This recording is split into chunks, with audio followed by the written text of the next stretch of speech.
What's up, you guys? Gonna make a video. I'm gonna talk about Auric Shells, the Auric System. I'm gonna talk about Soulular Residue, how soul is produced, and I'm gonna talk about chaos spawn. The first thing to understand about Auric Shells is that the whole Auric system, the whole Auric structure, has a central point. Now, I'm not sure if the central point centers physically in the human being, or if it's more of a metaphysical center, or if the center actually exists on a different dimension. Because anybody into this type of occult philosophy ought to recognize and accept the reality of subtle energies and other dimensions to our current reality, which we don't experience in the mundane, which we don't experience through our common senses. So we have this immaterial organ, this immaterial system, the Auric system, which centers in the human. And the central point of the Auric system is essentially energy, which is being contained and it's being amplified. And what occurs is the energy in its center. Once the energy builds up to a certain point, it will break from its dimensional boundaries and flush out into space. And what will happen is the energy itself will then be in a state of flux and organized by the spatial law of our current realm, and then will reappear in a different dimension as it's shuffled and organized by space. And when it reappears, it forms a bubble around the center. Now, what that is called it's called a hyperdimensional shift, or you might refer to it as a jump. In other words, the energy builds up in a center until it breaks dimensional barriers, dimensional law, spatial law, and then flushes through the cosmos, gets organized by spatial law, and then reappears. Now, our Auric system doesn't just produce a single shell around the center. Our Auric system actually jumps several times. It experiences a hyperdimensional shift several times, which causes a wholer structure that is like a Russian nesting doll. Now, if you look at a Russian nesting doll, it looks like just one single object. But then you open it and you find another doll. And then you open that doll and you find another doll. And you open that doll and find yet another until you reach the center. That is the structure that our Auric shells take.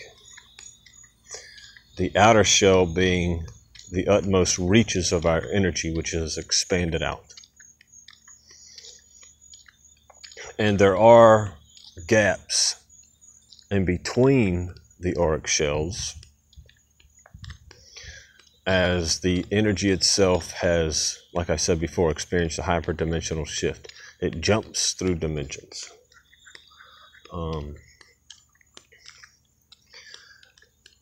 Now, the next thing to understand is soul. Soul is produced by our organism whenever we experience thought, feeling, or act. So everything we do, everything we think, everything we feel causes us to produce a byproduct, which is soul, which is like a residue. It's a byproduct. After the soul is produced, it begins circulating through the Auric Shells system and passes through the Auric Shells. Soul is really a diluted product. It's a dense product. It's a crude product, and can be very immensely powerful. Can be very, very powerful, and so it has to be broken down by our whole Auric system. Now, really complex solar residue requires a substantially more powerful Auric system. And see, here's the thing: if your Auric system, well, let me just put it this way: the number of Auric shells that your Auric system has is directly related to how much you can amplify your energy center. Because the more energy that you can produce and contain within your center, the further out it will jump and will produce more subsequent Auric shells. And so some complex soul actually requires a more powerful, a greater Auric shell system.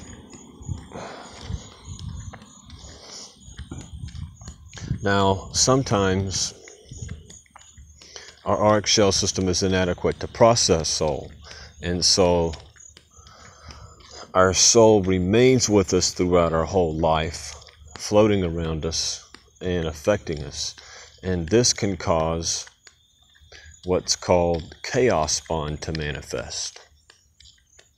Chaos spawn are our soul. It's our soul, but it's in a corrupted state because it's gone uncirculated for so long. And there might be like an overproduction of a certain of a certain kind of solar residue. Because solar residue isn't just one thing. There's a variety of solar residue. And like I said, it can be in more or less complex states. A higher complex state requiring a more powerful Auric system. But chaos spawn can be very, very powerful. They can be very dangerous.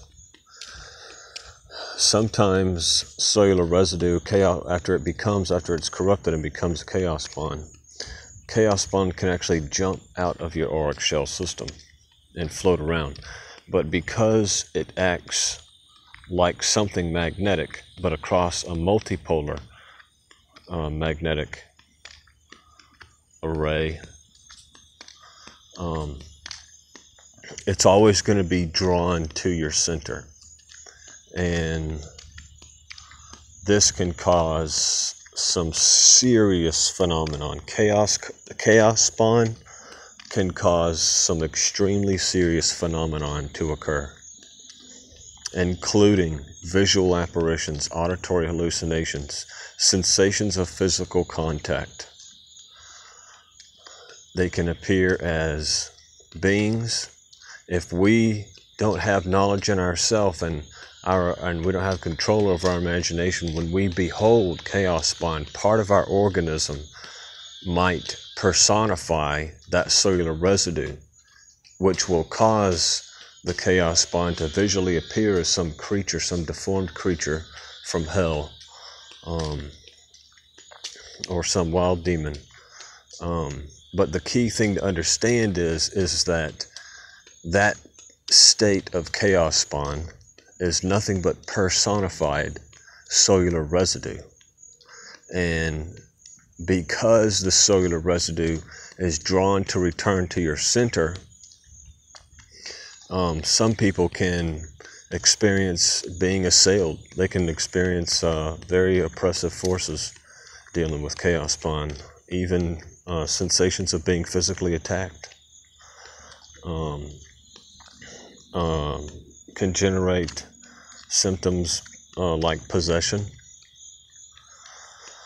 Chaos spawn can trigger a person to enter into the fight or flight response, which then can manifest subsequent issues. Like if a person is a really powerful mage and they have really cultivated instincts over the ages, you know, their family line, they just have a naturally magical DNA or whatever, naturally magical organism, and they're untrained, they're experienced, they don't have experience in these realities. They meet a chaos spawn, they might treat the chaos spawn like it's non-self, like how I talked about in my other video, non-self entities. Chaos spawn can appear like non-self entities, but what you have to do is you have to depersonify them. You have to command it to depersonify. But when you command it to depersonify, you're actually commanding your own subconscious mechanism to begin depersonifying it. And then what I do is that's what all I say. I say depersonify base. And the energy depersonifies and then will begin separating. Because see, you can command stuff. This is what people on the left-hand path don't understand. This is what people on the left-hand path understand. People on the right-hand path don't understand. Because egregores, and one of my theories is that egregores are actually ancient chaos spawn, cellular residue that's never been recirculated, and it's just floating through the whole cosmos. Because see, our Auric shell systems really extend apart from us. I connect with other Auric shell systems from other people, animals, planets, suns, so we're constantly exchanging cellular residue between one another. And I think another one of my theories is that karma extends through our Auric shell system, and so, but there's more to karma than just cellular residue being exchanged and whatnot between people. But you can command these elements, you can command these energies, and that's what people on the left-hand path really understand. That's what, like how I talk about in the continuum, the history of the continuum. You got the sorcerer and the universalist. The universalists treated chaos spawn like they were non-self entities, but the sorcerer recognized that chaos spawn were nothing but your own energy personified. And so the sorcerer's paradigm learned how to actually use the chaos spawn to create immaterial beings, alternate beings like spirits, even like deities. And like I said before, chaos spawn, they can produce physical sensations, like physical contact. And this isn't like theory, like this is what I do. I've encountered chaos spawn. I encounter this stuff. These are the realities that I experience. These aren't ideas, fantasy ideas in my head. I encounter chaos spawn. I encounter Auric shell system. I encounter cellular residue, and I work with all these things.